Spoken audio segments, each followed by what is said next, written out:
Kaluto, ito magluluto tayo ngayon ng ating ulam.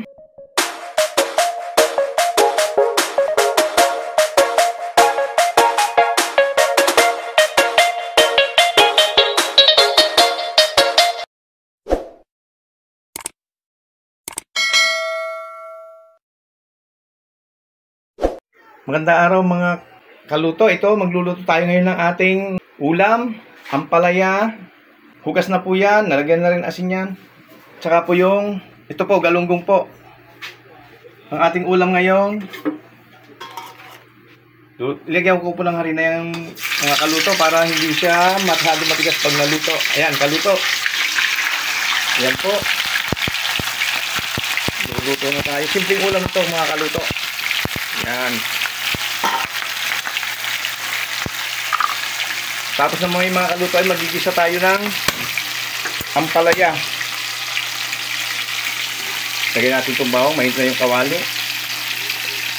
Ayan mga kaluto. Gigisa tayo ng ampalaya. Kombinasyon ng ampalaya at saka isda. Ang aming ulam ngayon. Sabay na natin ang pagluluto ng ulam. Ginagawa ko po dito sa ampalaya. Pagkahiwa po, hindi ko na po linalamas ng asin. Nilalagyan ko na sa ibabaw tapos binababad ko sa tubig. Kaya ayan po. Kasi po pag nilalamas natin ng asin yan, mababawasan po ng vitamina. Yun naman pong isda natin, hinugasan ko na rin po yan ng suka. Nilagyan ko ng asin. Saka ko binulpuran ng konting harina. Para pag naluto siya, hindi siya matigas. Nasa sa inyo na po yon. Kung gusto nyo pong lagyan ng harina o hindi o wala. Kasi po, kanya-kanya po tayong style na pagluluto. Pero sa akin po nilagyan ko ng harina po para maganda po. So, hulog na natin yung sibuyas. Ayan po, medyo brown na yung bawang. Hulog tayo yung sibuyas. Ayan. Ayan na po. Sunod po natin dyan mamaya. Hindi na po tayo naglagay ng giniling na karne. Itlog na lang po ang ating ilalagay sa ampalaya. Ayan po. Itong ampalaya po ito ay ihulog na natin. Kamayin na natin. Ayan po. Isang ampalaya.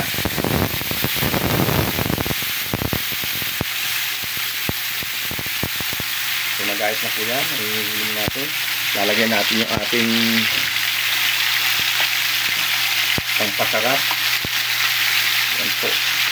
So, ang ginagamit ko po dito ngayon, pag ganito pong patis pa rin po yung karamihan kadalasan ginagamit ko sa pang-ulam.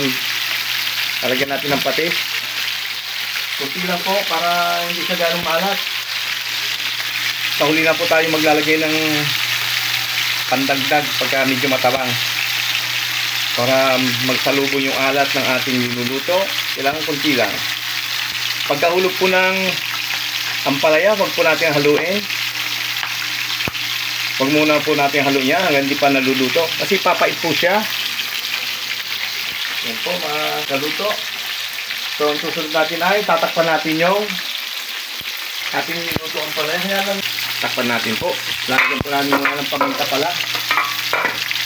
So lagyan po natin ng paminta para medyo mabango. Ayan po yung ating pinipritong isda ay medyo malapit-lapit na rin maluto. Yan po. Ngayon po, kung medyo natutuyan kayo ng ampalaya, lagyan nyo po ng kunting tubig, kunting-kunting lang po.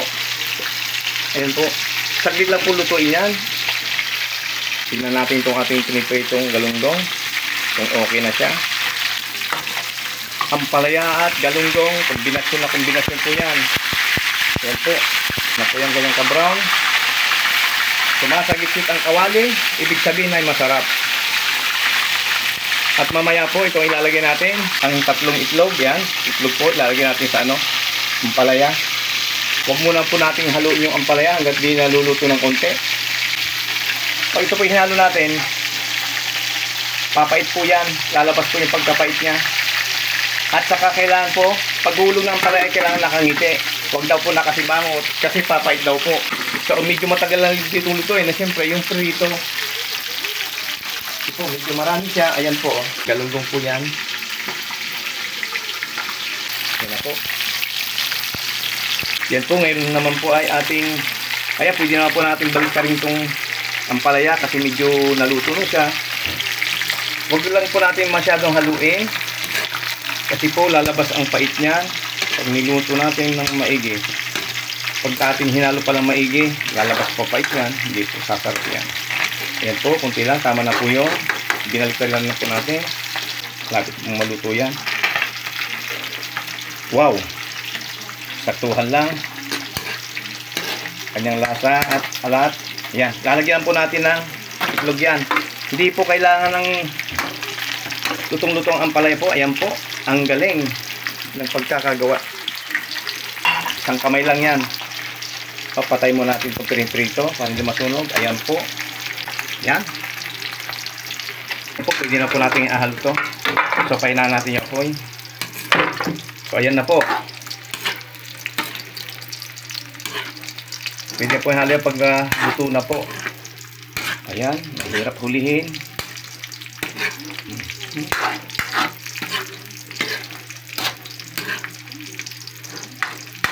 Pag luto na po yung palaya, pwede na pong haluin yan. Konting kulo na lang. Ito naman tayo sa prito.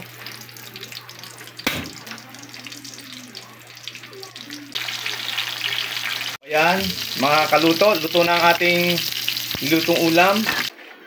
Yan na po, kakain tayo. Thank you. Bye-bye.